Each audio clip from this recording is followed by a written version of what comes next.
Hey girl, hey, welcome back to my channel. It's your girl Misha. Thank you guys for joining me yet again for another review. If this is your first time here, then welcome. If you're back for a second or third time, then thank you for tuning in yet again. Please do not hesitate to hit the subscribe button, like, comment, share down below. All right, let's get into it. So tonight we're talking about the Belle Collective.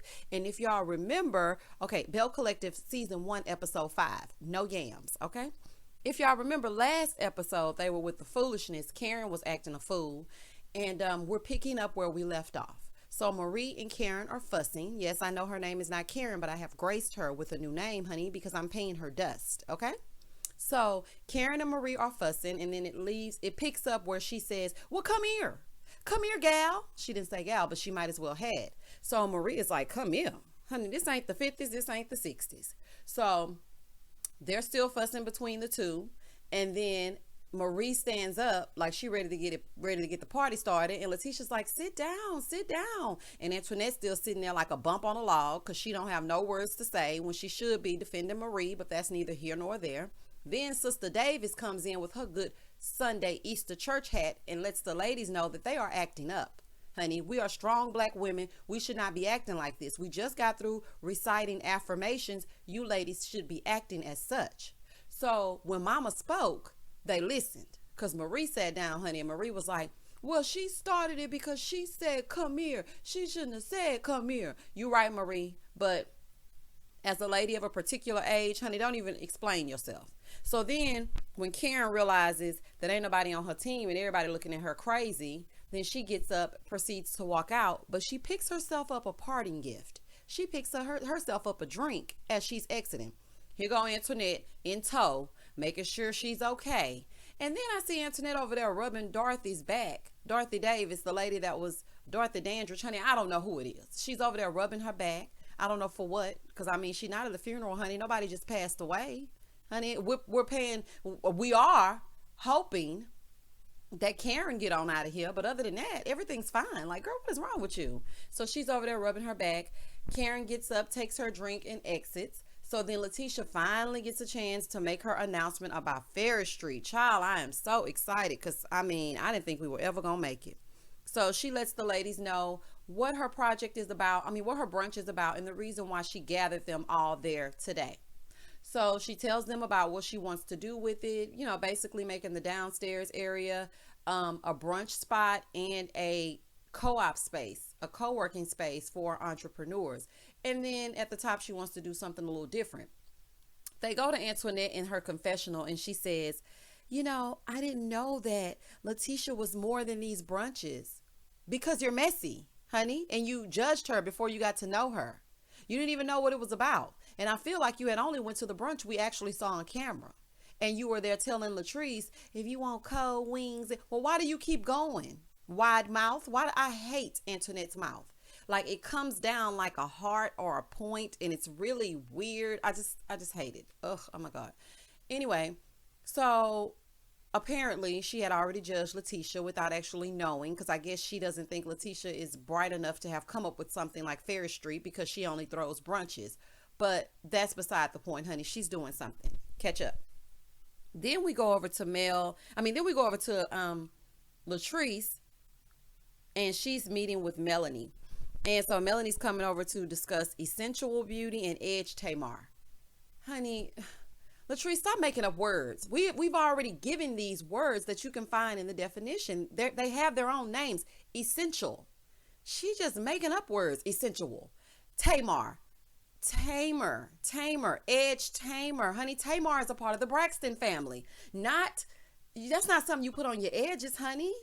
Not that, honey. That's Tony Braxton's sister, honey. That's not, oh, child. Honey, every time I hear her say edge Tamar, I want to just say, Latrice, please, honey.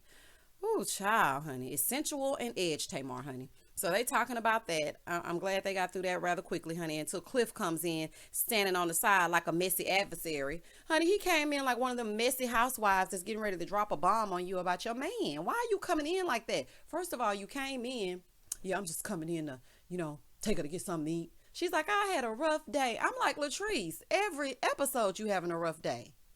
Girl, gather yourself in your wigs and get your mind right.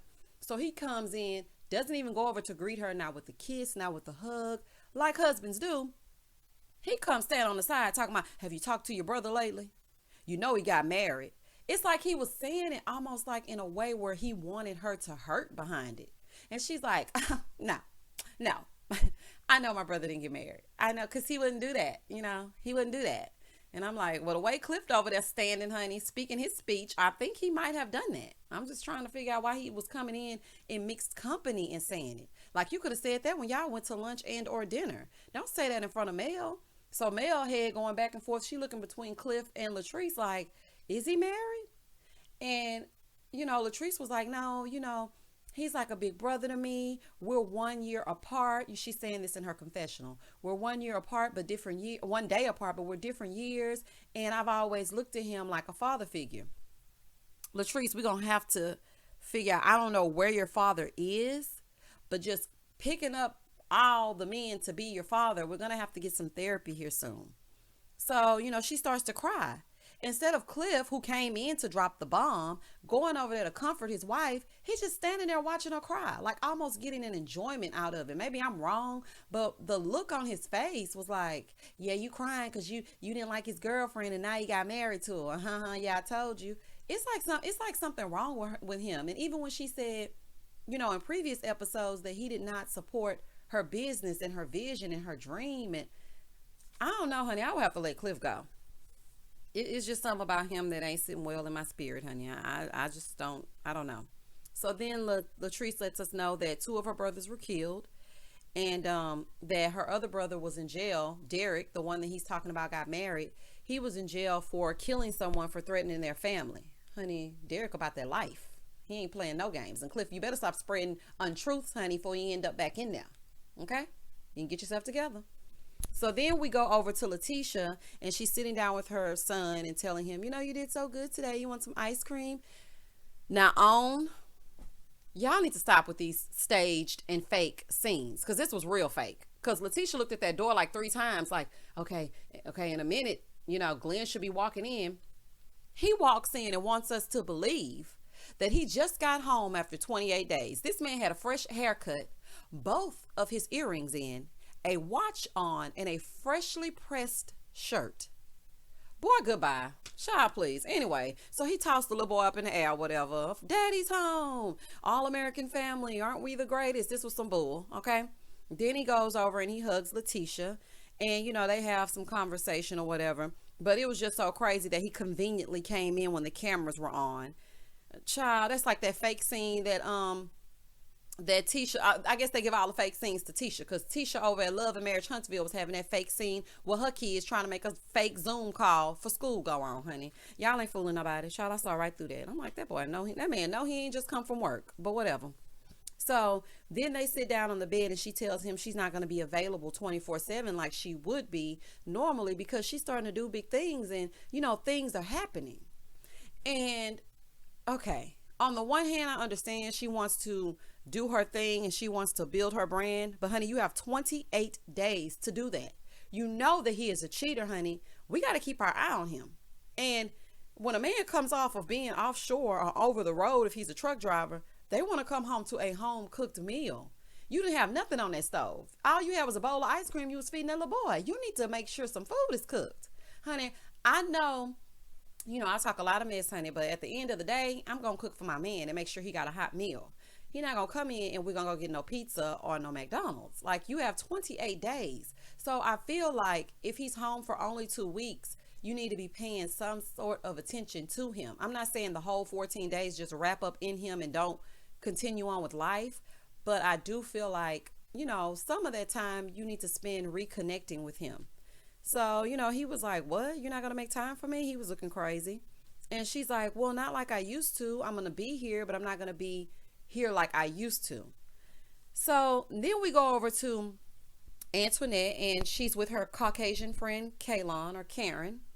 And she's like, well, I need to talk to her and check in with her because she was offended. Girl, okay, child. She was offended. Okay, let's just worry about her being offended. You so stupid. Girl, shut up.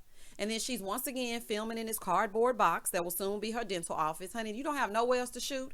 Can we get you at a lunch with one of the ladies? Can we get you trying to go to see if you can get back with that ex, like something? Because I feel like every time we see you, you are standing in between these four sticks that will be your office. Girl, let it go. So then she starts taking Kaylon around. I really don't care about Antoinette and her scenes because she's made me mad. So, she starts taking Kaylon around, showing her what will be. We've seen what will be for the past 3 episodes, 4 or 5 episodes. Let it go. So she takes her around. She shows her what's going on. And then she tells her that in the back, there's going to be a yoga studio where she will teach yoga on the weekends. Kaylon's like, oh my gosh, oh, that's going to be good, girl. You're going to be so tired.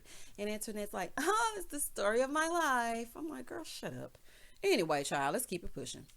Latesha is at work and she's getting things done in the house. She's working from home. She's talking to people on the phone. Phones are ringing. She's doing things that needs to be done. And Glenn is in the back vacuuming the carpet within an inch of its life. Glenn, nothing is wrong with that carpet. You do not need to vacuum that carpet right at this moment. Like, you're being passive aggressive. Okay. At this point, you're just doing something to do it. And you're really starting to get on my nerves. Stop making all that noise while this lady's trying to make moves. Okay. I know you want to be in the scene, but do like Cliff and just show up. You ain't got to vacuum the floor. Boy, gone. So then he starts looking and roaming around looking for food. He comes in where Latesha is and she's like, why are you making all that noise? Like, I'm on a call. Why are you doing that? And he's like, where's the food? And she's like, it's food in there. It's lunch meat and hot dogs and bologna. Child, I had a flashback to when I was younger, honey. My mama used to tell us, it's food in there. We got food at home. When we would be out and we would want something, it's bologna in there, lunch. Child, that man don't want no bologna sandwich. And if he does get a bologna sandwich, I'm going to need you to fry it, okay, where it bubbles up in the center and the edges get a little crispy. Put a little mustard on some toast. Child, let me tell you something. You don't never get too rich for a good bologna sandwich. I'm just saying. You don't never get too rich for it. So they're having a little argument. And all of a sudden, like, a whole big old fight ensues. I mean, they're having a full-on argument about this situation. So he's telling her, I'm not getting no yams in the kitchen and no yams in the bedroom. Now, listen to me, Latesha, honey. I know you're thinking about Fair Street, but your man, who you said, okay, you let us know that there has been infidelity in the past. You're not giving him sex and or food? All right. Okay, I just want you, child. Okay. So then he's like, I'm not getting yams in the bedroom. I'm not getting yams in the kitchen. So then they start arguing and he tells her, you know what will make this better? If you sign a contract. Don't sign that contract, Latesha. Don't sign that contract, and don't sign that contract for that building over on Fair Street because it's going to cost y'all too much money and you're not going to own it. That is a way for them to get you to renovate a building and then kick you out of it. And years down the line, you've put all this money in and you still not going to have it. So, no. We're not doing no signing of no contracts without ownership. That's just the bottom line. We're just not going to do that. So she tells him, your contract is your marriage license. I'm like, I know that's right, honey. That's your contract right there. So then they have this whole big old argument and she lets him know that, while we're doing all this talking about contracts, what about my re-proposal? What about my vow renewal? And he's like, well, we have to work through some things first. And I'm like, girl, yeah, see, I'm happy we're finally getting to who Latesha really is, because I feel like we just got the cookie cutter version and everything was about Fair Street. Now we're starting to see what is really going on behind closed doors. And I do not trust Glenn at all. First of all, when they did those flashback pictures, he was still wearing them same earrings and that same chain from when he was 18, honey. That should be your first indication. Who is still wearing 2 earrings, one in each ear and or a little bitty chain, honey? Only in the South, honey. We love our accessories. So then we go back over to Latrice, and now Latrice is with her family, and they're planning on planting trees for her brothers that have passed away. Mel and Antoinette show up, and she gives this heartfelt speech when they go out to get ready to plant the trees, and she talks about her brothers and how she wants to keep her family together and how they need to cherish the moments that they do have. This part of the episode I really, really did love because it gave us a little bit more of Latrice. I feel like she almost is trying to be a character when she's on this show. Like, even the way she speaks, I don't feel like that's how she really talks. That's why she's mispronouncing these words, essential and edge Tamar. Like, girl, go on with that, honey, and just be your real self. Because I'm looking at your family. Honey, it's a beautiful family. Be yourself. That's what Portia had to learn. First season, she came in wanting to be the Stepford wife. Now, Portia be like, bust it, bust it, bust it. Because that's who she really is, honey. Be your real self. We relate more to the real you. Even when I'm doing these reviews, I could be sitting here and talking like I'm reading off of a teleprompter, but that's not who I am, honey. Child, come on now. So then the mom gives her speech, and then she says how when her and the brother were little, they were in this closet and there was a tornado coming. And she just tells this cute little story about how the brother wanted to kick Latrice out because he wanted to make sure he was safe. And I thought that was really cute. Then she sits down with her brother Derek. Now that's the one that Cliff was telling her about. They sit down and they have a real heart-to-heart conversation. And she's asking him, Derek, why don't you come around? You don't call me anymore. You don't come around the family. Like, we're trying to figure out what's going on. And he was like, no, I'm good, and she starts to get emotional because she's like, I look at you as a father figure. And so when you're not talking to me and not involving me in things, it hurts. And basically she let him know that the real reason why they were there talking to each other is because Cliff told her that he had gotten married. And he was like, no, when I get married, you will know. And I'm like, Cliff, why you went spread that mess? And it wasn't even true. Like, got this girl all worked up for nothing. Oh, Cliff, honey, you are a queen sometimes, child. So, they sit there having this heartfelt conversation, and the brother lets them know that he doesn't like the way that when he comes around the family, all they talk about is his ex Pam. Well, Derek, Latrice lets us know that Pam lives with your mama. So, honey, if your baby mama live with your mama, who else they gonna be talking about when you go to the family house? And I wouldn't even want to be with no man if the ex still living with the mama. Like, that doesn't even make any sense. So the girl that he's with right now, who is Belinda, the family is not too fond of her. But then Latrice says, it's not that I don't like her, I don't like her ways. I never understood when people say that. If you don't like her ways, that means you don't like her, because her ways is who she is. So, just say, I don't like her. So then he's like, Pam is not for me. She's not my cup of tea. Belinda is who I want to be with, so y'all need to accept that. And I have seen families go through things like this because they don't accept the spouse. So it's a big mess between the family. I've been in situations like that myself. So I understand where Derek is coming from. So they just need to let it go, and they need to find that girl somewhere to live, because if he's not with her, she doesn't need to be living in the home with his family. But then Latrice said she had nowhere else to go. So I'm like, you and Cliff got enough money, honey. Put her in an Airbnb or something, child. She can't live there. That's crazy. So then, they have this heartfelt conversation, and then the episode ends on the two of them coming to terms with the fact that they're just on different pages when it comes to his relationships, but he loves his sister. He is there for her, and he will always be there for her. And this was a real scene, okay? And I feel like Latrice was starting to let down her walls a little bit, and we got to know a little bit about her, and I loved seeing her family. That was a really, really nice scene. And that's how they ended the episode. It was a cute little episode. If I had to rate it, I'd probably give it a 6. It's getting a little better, but the fact that I had to see Karen, and then Latesha set up this fake scene, and her and her husband are doing this fake family. It was crazy. Okay. So I give it a 6. And, so that pretty much sums up the Belle Collective episode 5. I hope you guys enjoyed this review. I will be reviewing this show every week along with other shows. Please don't hesitate to check out my other reviews. There are actually some playlists as well. Thank you guys for watching. I love you all. Don't forget to subscribe, like, and comment. As always, stay safe, stay blessed, spread love, not germs. Peace.